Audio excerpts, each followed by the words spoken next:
What is up, you guys? Welcome back to my channel, and if you're new here, just welcome. My name is Gemma Jade, but today we are going to be discussing extraterrestrial humans and a whole lot more.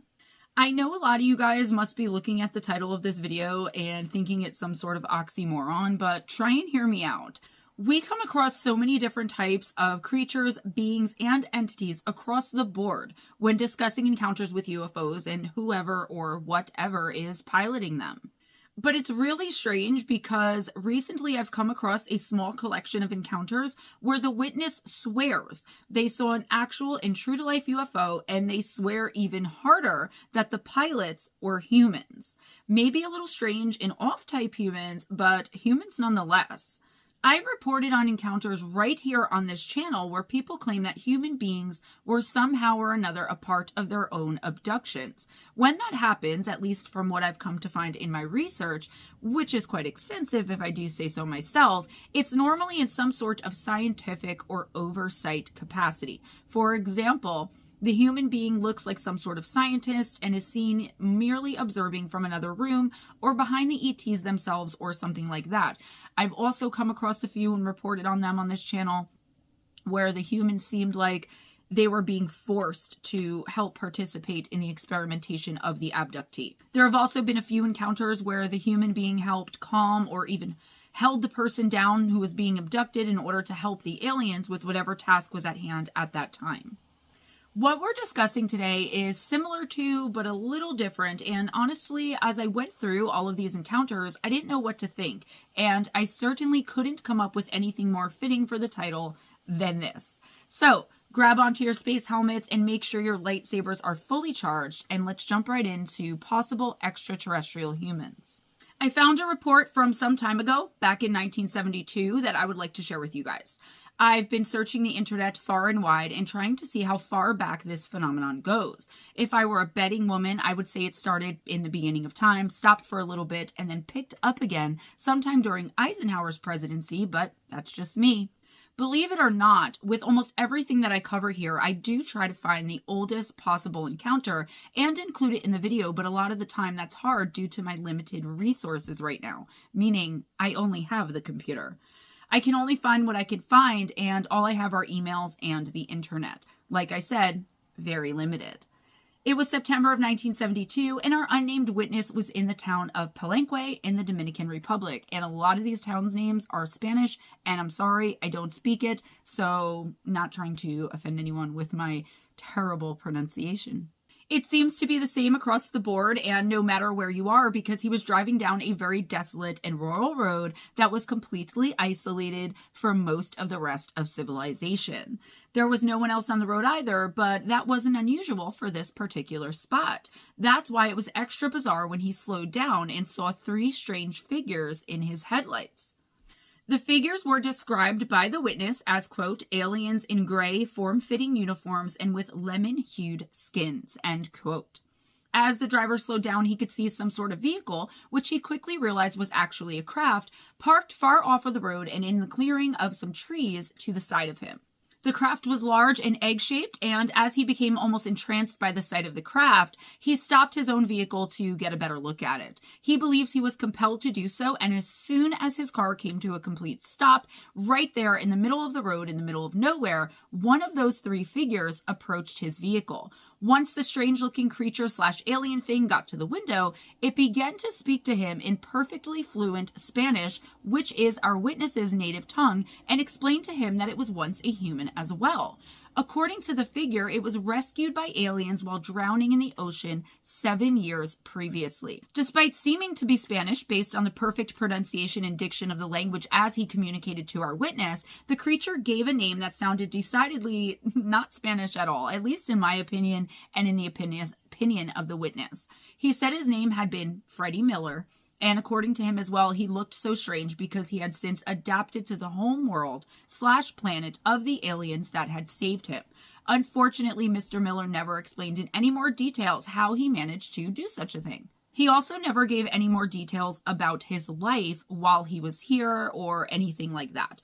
Though our witness said that the two of them talked for quite a while before the entity or human, whatever it was, went and rejoined his companions, got into the strange-looking craft, and zoomed off into the sky, it's still unknown what they talked about. I tried to find that information, and 2 hours later, I am frustratingly back here writing this and no closer to finding out what at all was discussed. I mean, did this Miller character want to know how his favorite sports team was doing, or did they talk about more meaningful things? Did they talk about Miller's life? Did he provide more details? Sorry guys, but it's one we will most likely never know the answers to, because for all of me, I could not find it on the internet. A couple of years later, in November of 1974, something similar was reported from just outside of Huesca, Spain.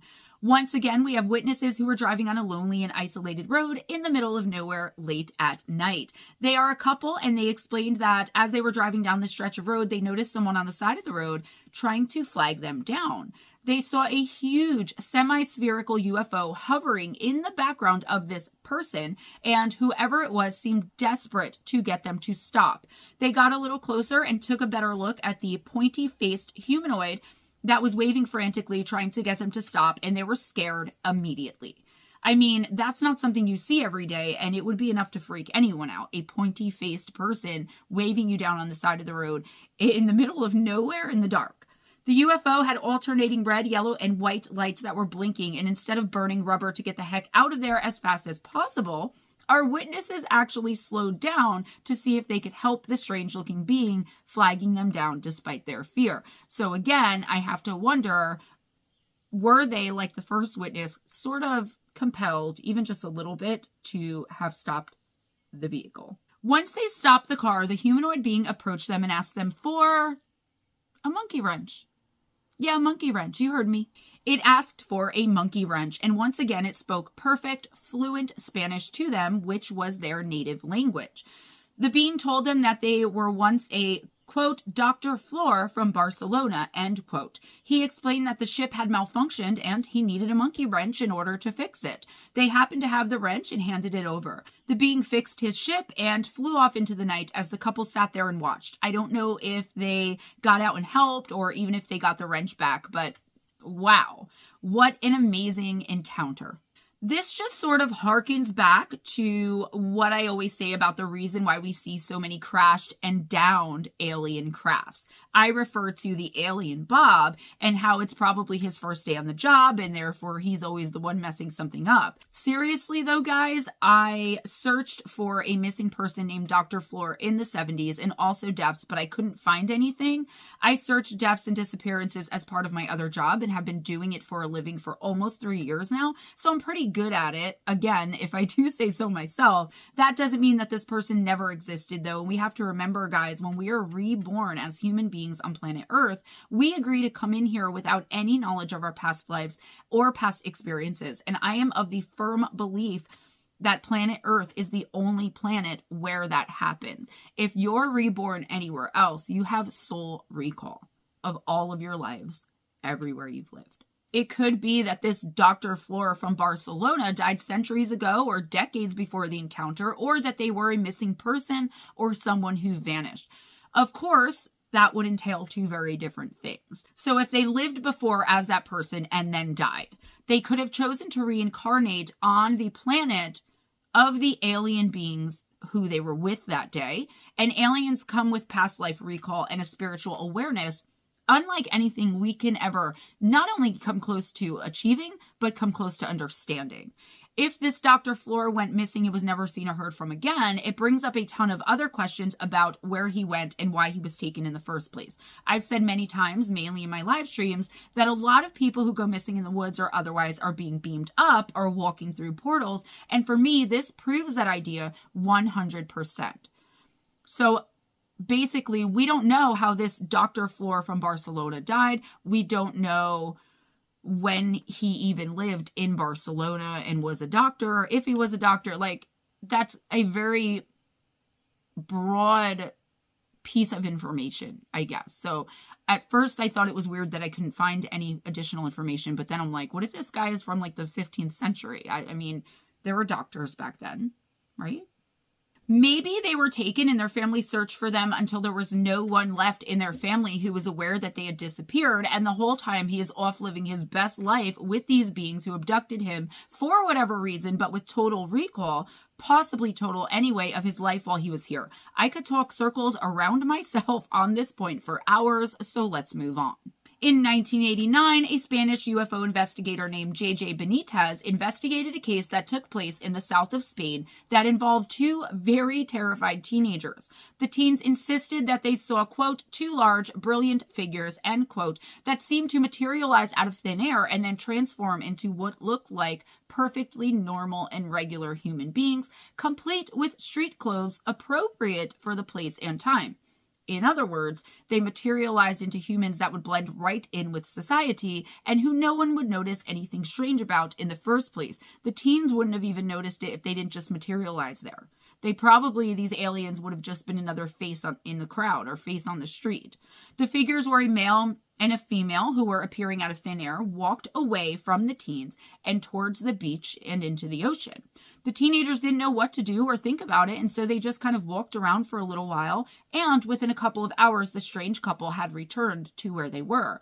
Immediately after seeing the couple again, a UFO also appeared out of the clear blue sky right above their heads, and then the two humans disappeared along with the UFO in a brilliant flash of light. The teens then followed the footprints of the couple and saw that it led them straight into the ocean. My first thought about this one was that maybe on whatever planet they're from, they don't have an ocean. I'm a total water baby myself, and never am I more relaxed or at peace than when I'm on the beach, in the ocean, or just walking on the shore, allowing the waves to roll over my feet. Literally, I could do it for an entire day and never get bored or restless, and in fact, I have and do all the time when I have the chance. So, it stands to reason that extraterrestrials who are familiar with our planet, regardless of how they came to be so, would also want to experience the ocean sometimes. Once again, I'll bring up the missing in the woods and say that I'm sure that they would also want to experience that part of Mother Nature and our planet Earth as well. Purely speculation though, guys, and I obviously don't know any of this for fact as far as what they could have been going there for or why. There's no further information as to what was concluded in Mr. Benitez's investigation either. So they came down to go into the ocean. Now, this brings up another entire part of the UFO phenomenon, if that's what we're still calling it, and that's USOs, underwater submerged objects.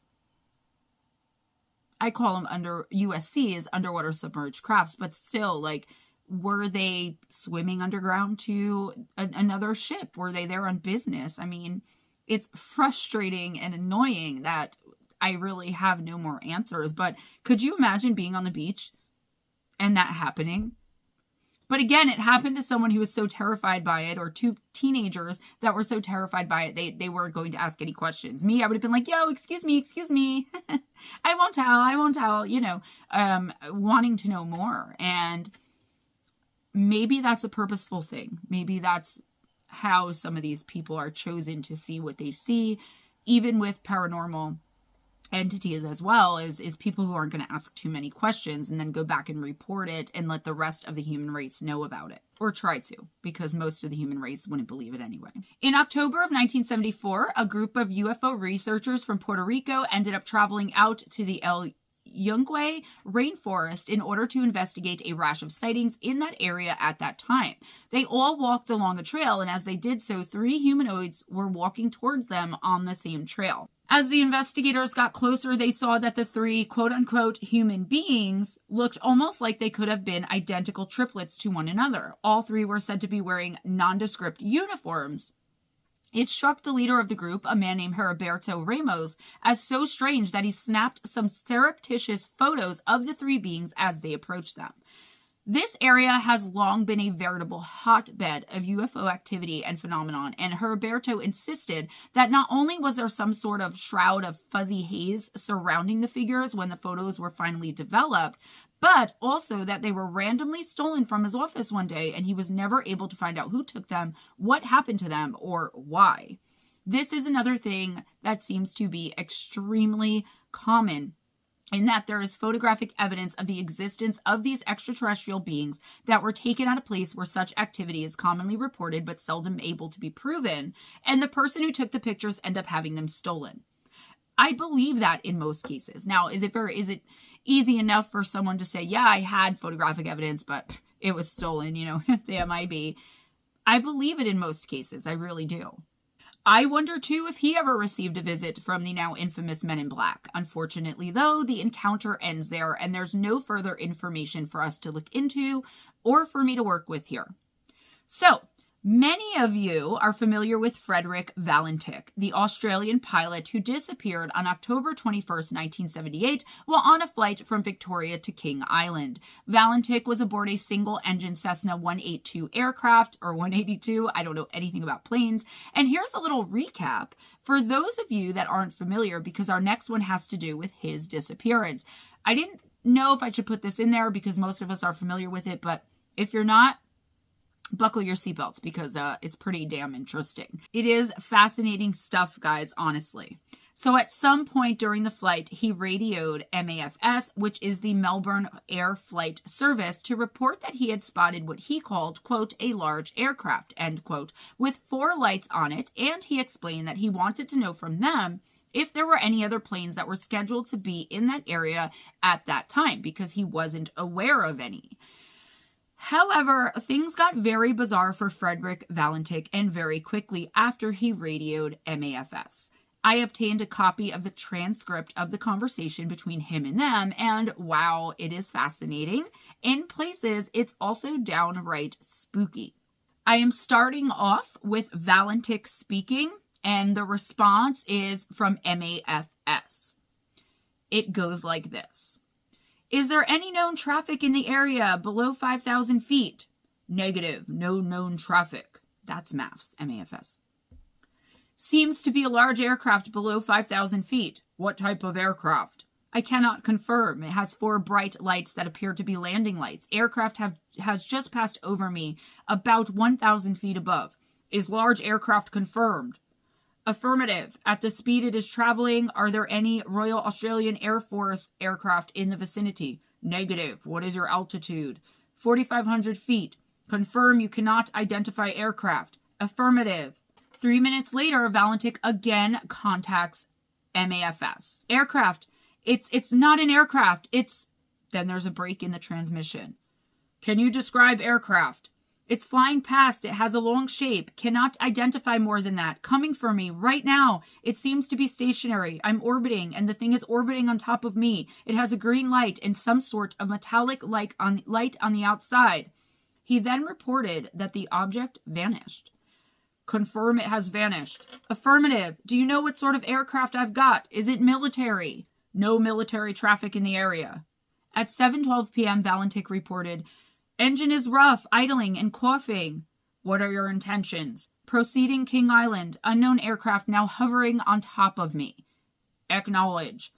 Delta, Sierra, Juliet, Melbourne. Valentik's call sign. After Valentik's transmission cut out, there's about 17 seconds of nothing but noise, which sounds like some sort of metallic sound permeating through the air. He disappeared without a trace, and neither his body nor his plane or any pieces of it have ever been found. Ever. There had been more than a few UFO sightings in that area at the time, and if you look into the UFO lore surrounding this particular case, most people think that he was absolutely taken by aliens that day. But that's where the speculation seems to end, and it often does, with people saying, oh, they were definitely abducted by aliens. However, there's never anything else after that. Like what the abduction entailed, which extraterrestrials abducted him, where did they take him, how long will he be there, is he ever coming back? I am of the opinion, most of the time with people who disappeared, when it's thought that they absolutely must have been abducted by extraterrestrials, that they will eventually return, guys. I really do believe that, but hear me out. The issue is how time works, and the fact that maybe 4 years will pass in outer space, and by the time they get back, like, I don't know. And this is not exact science. It's just me explaining in the best way that I can. But 4 years out there could be like 150 years here. And no one who knew him before the abduction will be alive anymore. Maybe that's another explanation for all of those pictures of people from hundreds of years ago or even from many decades ago, especially of celebrities, and celebrity or otherwise, who seem to look exactly like someone else. Jay-Z, Keanu Reeves, John Travolta, Nicolas Cage, and on and on and on it goes. Besides that they could be immortal vampires, maybe they were abducted and got to make a much better life for themselves once they came back. I know, random, party of me, but if you've been here long enough, you know that that's kind of just what happens around here. But I digress, and I got off track a bit, so let's get back to the disappearance of Frederick Valentic, because like I said, our next sighting does have to do with him. A Spanish UFO researcher named Manuel Carballal claims that he just might have the answer as to what happened to the infamous pilot after he seemingly vanished into thin air, along with his entire plane. He said that he thinks Valentic did go with some extraterrestrials, but that he only stayed for a little while and in fact did come back. According to his research, in 1990, a man who claimed to be the Frederick Valentic actually showed up on the island of Tenerife in the Canary Islands at the Plaza del Charco. He showed his Australian passport in order to prove his own identity, and he was said to have shown no signs of having aged since his disappearance. When people were willing to give him the benefit of the doubt about who he actually was, they asked him what happened to him. Like, what happened? Reasonable question, right? He explained that he had been recruited by some aliens who tasked him with telling them all about life here on planet Earth. The man claiming to be Valentic then disappeared right back to the thin air he seems to have originally disappeared and reappeared again from in the first place. He was never seen or heard from again. I mean, who even knows if there's anything to this report, right? Who knows if there's anything to it in the first place? But if there is truth to it, then, man, that is so wild. That's wild. That's crazy. He literally told the people who were asking what happened to him, what did happen is exactly what I just told you all, I think actually happens sometimes. You follow me? Remember, I go through the reports and report them as I write the script in order to keep my reactions and responses genuine, because sometimes I need to be able to think in real time in order to make certain connections. If not, I think of all the amazing stuff after the script is written and I'll be bummed I didn't get a chance to bring it up. Anyway, what do you all think about this? Is this even possible? And do you think the second man really was Frederick Valentic? And do you believe what he said happened to him?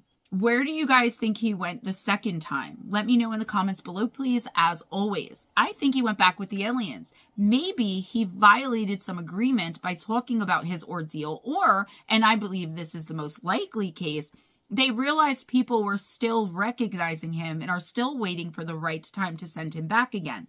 It certainly won't be anytime soon if that's what they're waiting for, though, because his case is super famous and all over the internet now.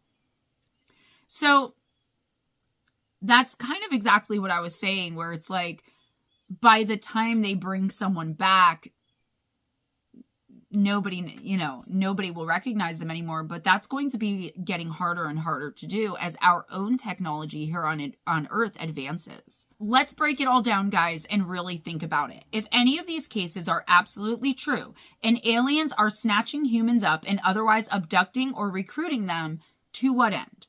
We already know that not all species of aliens love human beings in the way our world is, so I doubt every single time someone is taken or recruited that it's for something as benign or as simple as explaining how life on this planet works. There are theories out there that are a lot more sinister, and one of them comes from an ex-World War II fighter pilot, of all people. He's also a former intelligence officer and a UFO researcher, and his name is Louis Anglada Font.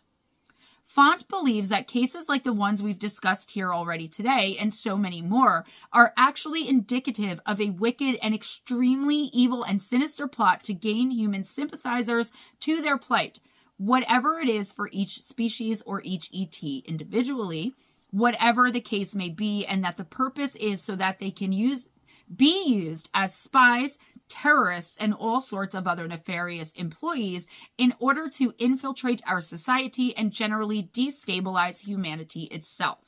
The end result? So that they can absolutely and totally replace humans on this planet and take it for themselves, obvi. Also, it's believed by many that they are recruiting humans for the sole purpose of joining some sort of invasion force, and that the humans, in some cases, are going along with it because they're offered protection and for various other reasons. However, a lot of other researchers believe that Font's theories are ludicrous and even off the wall.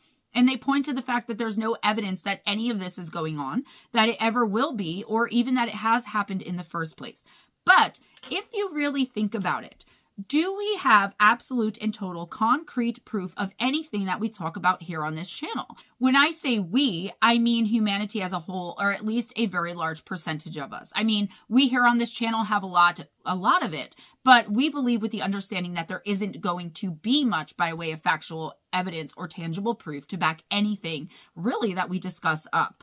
With all of that being said, as of right now, that's where my research ends on this particular subject. But don't worry, because I never stop looking into something until I'm satisfied I have at least some semblance of an answer as to what's going on and possibly why. However, I didn't want to put out a really short video, so I was looking into some other very interesting things this week. And as I tried to decide what to discuss with you all, something did jump out at me, and I was shocked and horrified that not only have I not ever heard of it before, but because literally no one seems to ever be talking about it at all, like ever. That terrifies me. I'm talking, of course, about the one time in 1978 when UFOs actually invaded Italy. Let's start at the beginning. In 1978, a very strange series of UFO-related events unfolded in the skies over Italy. Hundreds of sightings of UFO and strange crafts were reported throughout that entire year, and even well into January of the following year, throughout the entire country. Richard Hole, who is a very prominent man in the ufology community, stated that there are more than 500 cases on record in Italy for that year, with at least 130 of them being close encounters and 25 of them involving some sort of humanoid beings. Obviously, all of the reported sightings got the attention of the Italian government, and there were even discussions about it in Parliament. A lot of the sightings came from upstanding citizens. Most of them were officers, either with the police force, the Navy, or the Army. In my opinion, those types of witnesses make the whole thing more credible. Because of such credible witnesses coming forward, and also because of the job titles of the vast majority of them, the New York Times actually ran a story about it all on December 15th, 1978. I'm laughing because... I'm sorry, you guys. The headline read, "Italian skies peppered by lighted donuts. Some say UFOs." I had the article right in front of me, okay? I did all the research. I wanted to tell you everything that the article said, but as soon as I started copying the quote, my computer glitched out, and when it started back up, I am now being told that no such article exists anymore, and that the article I was using as my source material is also no longer there. Now, it was about 30 seconds from glitch to me restarting the computer. So it isn't like the site took it down or... I know it sucks, but I'll only use resources that I trust, and I was going to scrap all of this and just come back to it once I got the information, and I still will, but I'm extremely pissed off right now as I wrote this, and therefore wanted to bring at least part of that to your attention so that you're aware that it did in fact happen, because now I feel like something is trying to stop me from discussing the whole Italian invasion thing. I know it's a bummer, but I managed to find something else that's interesting and more on the sinister side while incessantly searching for what happened in Italy in 1978 regarding the UFO invasion, and I came across some information about whether or not there actually are, at this moment in time, aliens walking among us that most of us as society are completely oblivious to. So, because this took way longer than usual, because some force beyond my sight glitched out my computer in order to silence me today, let's jump right in again. The question of whether or not there are aliens who have infiltrated our society and who are walking amongst us seem to be one filled with controversy. Some people, and a lot of them have more knowledge than most about such things, claim that extraterrestrials have been walking amongst us since the beginning of time, and for the most part, the whole of humanity is none the wiser. Let's start with a group of individuals, for lack of a better term, who I am convinced are extraterrestrials posing as human beings, and that's the Men in Black. It's quite obvious that they are putting on an act and trying as best they can to at least seem human. Even if you're not convinced by how pale and scrawny, plastic and fake looking they are and that their skin is, Think about the fact that at least 9 times out of 10, they claim to be some sort of government official investigating claims of abductions or contact, any sort of real evidence of extraterrestrials for that matter. Many people who have had encounters with them say that they cover up what their real skin looks like, and that it is very obvious when they get close enough to them to be able to really see them clearly. They're also known for wearing extremely large wraparound type sunglasses, and it's rumored that underneath those glasses, they have eyes that are way too large, shiny, and dark to ever be mistaken for anything human. A lot of the time, though, they don't do the best job at covering those things up, and I think it's because they see us, meaning human beings, as so incredibly below them and stupid that they think we won't ever notice how bizarre they actually look. Like, oh, humans are dumb, they're accepting of everyone. They are not dare going to point out that we have gigantic bug eyes because they'd think that would hurt our feelings. Moving on from the men in black a little bit, let's take a look at their female counterparts. I'm, of course, talking about the women in black. They are known to wear wigs, really wiggy wigs and bad wigs, and they're also known for their black, oversized, and wraparound sunglasses. They also mask their too white and unnaturally pale skin with makeup. As many of you might know, I am currently writing a book about the black-eyed kids. And while there's no connection at all that's ever been made between the two of them as far as being even biologically related or even a part of the same species, there are definitely similarities between the women and men in black and the black-eyed kids. The hoodies that the kids normally wear are oversized, and the hood is always up and lending camouflage to their abnormal and terrifying black eyes. The fact that they constantly look at the ground is another way the BEK try to keep human beings from noticing what they really are and what their eyes actually look like. Mark Pilkington wrote in issue 187 of the Fortean Times and highlighted material presented by Bud Hopkins, who is the author of a little book called Missing Times. We know who Bud Hopkins is here on this channel, right? I'm trying to keep this simple and on point, so that's just a synopsis of why he wrote this and where he was at the time. But he said, quote, "In order to blend in with us humans, the Greys have taken to wearing wigs and sunglasses. The aliens are also experimenting with growing hair on the heads of their genetic hybrid gray human creations. They're also developing pupils to get around those giveaway wraparound black eyes," end quote. I want to break that quote down for a minute, if you don't mind, guys. So he is basically saying that the Greys are developing pupils right now. He is a great researcher and has had many experiences with the men in black. And honestly, I would even believe that the information was downloaded to him. But for those who need some sort of proof of facts, just think about it. Does it really seem that far off? Many people do wonder why they would be doing such a thing when they still show up in their regular way, meaning looking like a shriveled up old gray bug-eyed thing, and for me, that's an easy one. Doesn't it make sense that if we believe that the gray aliens are developing pupils, it would stand to reason that they are doing so to cover up something else that they are doing where perhaps they aren't showing up in their usual visage? Like, how about when they go in disguise as the black-eyed kids, the men in black, or the women in black? I'm not saying that I believe wholeheartedly and without a doubt that they definitely are underneath the facade and masks of those three entities, but I will say that I believe it's very possible that they are, and also it makes way more sense to me than to go around claiming that these three entities are but merely odd-looking and strangely behaved human beings. I will admit, though, that the idea of the Greys being what's actually underneath the guise and disguises of the black-eyed kids is something that I hadn't thought about. It hadn't occurred to me up until right now, and it's definitely making me think a lot more about what we could be dealing with and why. With that being said, I have always been leaning more towards those kids being some sort of hybrid human mixed with something not from this world and very lower vibrational. Sometime in the late 1980s, a woman named Eris Andes had an encounter with something that only seemed to be appearing as human. She did a feature for the Fortean Times in 2004, which she gave more details about the whole thing, and she titled it, quote, "A Quiet Invasion," end quote, which in my opinion couldn't have been more appropriate. She said she was walking down the street in an undisclosed location, and she said she encountered a humanoid figure with waxy gray skin that looked like it was damp and had no pores and no hair. It had a pointed chin, an almost non-existent nose, and a teeny tiny little mouth. She said of her encounter, quote, "The most amazing thing was the pair of glasses he wore. made of some yellow reflective stuff. They wrapped around the sides of the head like some futuristic ski wear, end quote. Wow. We've mentioned Mac Tonys here on this channel many times, and recently I started putting my research together for a future series of videos about what he called cryptoterrestrials, but I wasn't sure if you guys would be ready for something that's so heavily detailed and serious yet, because what I normally do, while terrifying and very serious, I try to keep it lighthearted and fun as best as I can. But with the cryptoterrestrials and all of the research that I have about it, it's something I'm going to have a hard time lightening up. It's a lot.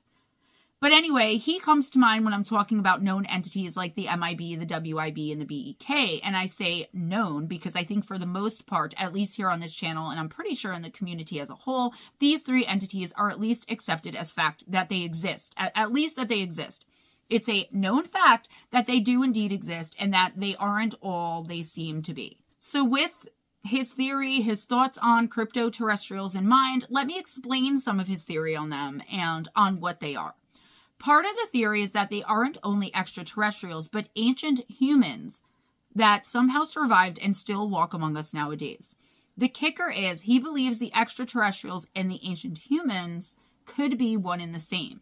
They lurk among us and walk beside us, but have become so adept at doing so that they are able to assure that 99% of the population and 99 out of 100 people or more who are anywhere near them will never even notice the almost imperceptible differences between us and them. He said of it all, quote, "I envision the cryptoterrestrials engaged in a process of subterfuge, bending our belief systems to their own ends." And I suggest that this has been occurring in one form or another for an extraordinarily long time. I think there's a good deal of folkloric and mythological evidence pointing in this direction. And I find it most interesting that so many descriptions of ostensible aliens seem to reflect stage events designed to misdirect witnesses and muddle their perceptions, end quote. Guys, I don't ever want to make any type of political statement here because that's just not my style and politics really aren't my thing. But I would urge you to listen to that quote again and then think at what's been happening in the United States for the last 3 years or so, possibly even longer depending on what you personally believe. Taken in that context, does it make more sense to you now?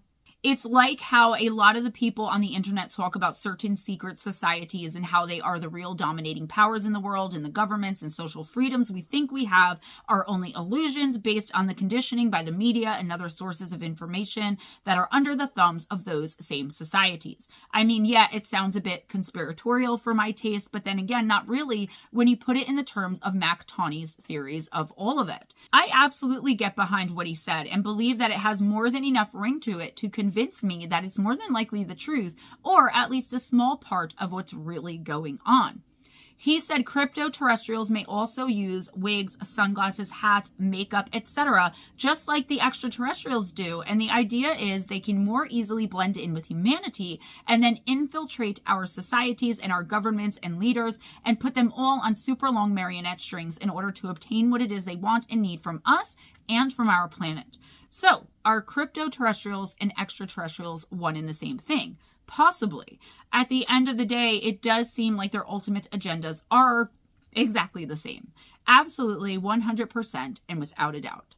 That's all I have for you today, guys. Please give this video a big thumbs up if you enjoyed the content, if you enjoyed hanging out with me, if you enjoyed hanging out with each other, if you came to the premiere. Subscribe if you haven't already, and spread the love by sharing this video. Please leave a positive comment down below in the comment section. I do try to get to them, but it does help me out when you write something positive down there, and I do always appreciate it. In the description box, you will find links to the Kindle and paperback versions of my books. You will find ways to donate to the channel, PayPal, and Cash App. Join my Patreon for $20 a month or more, and you will get a personal intuitive oracle reading every single month, direct from me to you as a thank you. If you'd like to send me a gift like crystals, deck, jewelry, I don't know, there's so many different things on there. I mean, there's like flavored waters that I can't find anywhere near me. The Amazon wishlist gift link will be in the description box as well. If you'd like a personal intuitive oracle reading, if you'd like to purchase a product, if you'd like to do video spiritual sessions with me, there's so much that I offer that a lot of you guys aren't aware of. So email me, GemmaJadeParanormal@gmail.com if you can't find what you're looking for in the description box or if you have any questions. As most of you may have noticed, I am wearing Gemma Jade merch. Yes, that's right. It says Gemma Jade, and I'm just going to move my chair back so I can turn around and show y'all what's going on back here. Okay. Merch done by Jive Creations, Arisha McCoy, and that website should be up. I want to say by the time you guys are watching this, and if not very soon after. I said that last week, and she's almost done with it. So please support me in that way. You know, please purchase the merchandise. There are so many things available. We kept it super cheap. Everything in my merch store on the Jive Creations website, which once it's ready will be in the description box of this video and every video going forward, is under $40, including shipping in the United States. Okay, and that's pretty awesome if you ask me. We really did our best, because the point for me is just for the merch to get out there. For someone in California to be wearing a GemmaJadeParanormal YouTube shirt, or, you know, it's a dream come true for me, and it's something I've been looking forward to for a really long time. So thank you, Jive Creations, Arisha McCoy, Lotus Girl Tennille, for helping facilitate all of this, and for going over the designs and kind of being a go-between. You know, you ladies are just so tremendous. Thank you, all of you guys, for supporting me all the time. It means more to me than I'm able to verbalize, okay? That's for reals, y'all. On Wednesday nights, you will find right here on this channel myself, Ghost Dragon ZW, from 7:15ish p.m. Eastern Time to 11:30ish p.m. Eastern Time, or until we run out of people to read for, live intuitive oracle, where I pull one random card from a random deck, and I tell you what your next week or two is going to be like, possibly longer. Come on in. It is for a recommended donation of $5, but if you don't have any money, you can still come in and get a card read for free. No issues on that. Thursday night at 8 p.m. Eastern, on any given week, you will find either Paranormal Pixie, Miss Lara, with conversations with Lara, the Paranormal Pixie Hour. I had to think about that for a second. Or you will find myself, Ghost Dragon ZW, and Miss Paranormal Pixie, and that's at 8 Eastern, doing Chillax and Chat. One or the other every single week, to the best of our ability. Sometimes life happens. Most Friday nights at midnight, you will find, or you can say Saturday mornings at midnight, right? Technically, you will find Ghost Dragon ZW doing his own live stream right here on this channel with Midnight Vibes, Conversations with a Ghost Dragon, every other Monday. So not the Monday you are watching this video, but the following Monday, we have Afternoon Talk at 12 p.m. Eastern, myself and Ghost Dragon ZW. And just come on in, guys. Come on in, hit the like, participate in the conversation. It really does help me share my videos out, and I appreciate you guys so much. Such big, major things happening in my career, and it's all thanks to you guys 100%. Please consider donating to the channel, PayPal, Cash App, Amazon wish list gift link, or supporting me by purchasing merchandise and or my books. If you'd like an autographed copy of any of my books, all of my books, email me first, GemmaJadeParanormal@gmail.com, and you can use that email for any other correspondence, anything you need to get in touch with me for. That is the email to go with, because that is now my only email. Be kind to each other, guys. It doesn't cost anything. Always remember to be kind to yourselves, and never accept anything less than others being kind to you. If nobody told you today, you are powerful, you are beautiful, you are perfectly, wondrously, wonderfully made. I believe in you. Don't let anyone ever make you feel less than, or like you're not good enough, or like you can't do something. Abundance and blessing are your birthright, and you've got to manifest your dreams. And I believe that you can do that. I believe every single one of us, myself included, can do that. And I am doing that. And I hope that seeing me succeed and make all of these dreams come true and hitting all of these milestones, that's why I talk so much with you guys about it, so that you can understand that anyone can do anything that they set their mind to and put the hard work in. Always go in grace, smile at a stranger, and I'll see you guys next time.